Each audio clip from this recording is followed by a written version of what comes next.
At his last policy review as head of the Reserve Bank of India, Rajan kept key interest rates unchanged on Tuesday to cool inflation running near two-year highs, while also pushing for policy panel to be formed in time for a review in October. The decision to hold the repo rate and repo equals ISA at 6.50% had been widely expected after consumer inflation in P equals ISA accelerated to 5.77% in June, near the top of the Reserve Bank of India's 2-6% range, and above its target of 5% by March next year. It is appropriate for the Reserve Bank to keep the policy repo rate unchanged at this juncture, while awaiting space for policy action, RBI Governor Rajan said in his statement.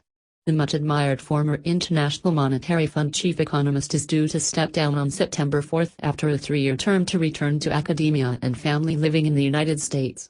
During that time he steered India out of its worst currency crisis in 2 decades and, helped by tumbling oil and commodity prices, succeeded in having inflation from double-digit levels prevailing when he took over at the bank.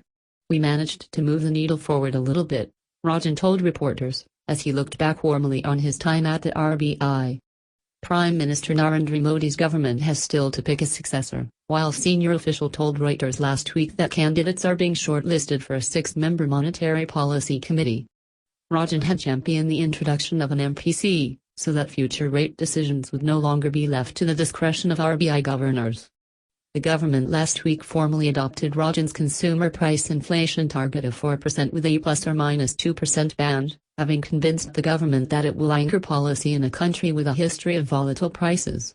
"My hope is the next monetary policy statement, on October 4, will be by the proposed Monetary Policy Committee," Rajan told reporters in prepared remarks ahead of a news briefing. Whoever takes over from Rajan will need to follow through on efforts to clean up bad loans hobbling Indian banks, so that they can finance the investment needed if India is to hold on to its place as one of the world's fastest-growing major economies. Accommodative stance. Rajan said the RBI's policy stance should remain accommodative. But he expected upside risks to his March inflation target, citing a hike this year in the salaries of millions of government employees and sticky core inflation. Rajan has lowered rates by 150 bps per second since January last year to their lowest in more than 5 years, but economists doubt whether the current easing cycle has much further to run. Most expect the next RBI governor to provide another 25 bps per second cut in the policy rate by the end of the year, before holding steady through 2017. To instigate more consumption and good credit growth, you could have RBI cutting at least once before the year end, said Sanjeev Basan, an executive vice president in markets for India in Finland. In contrast to most economists, bond markets are betting the next RBI governor might take a more relaxed view on timelines to meet the 4% inflation target.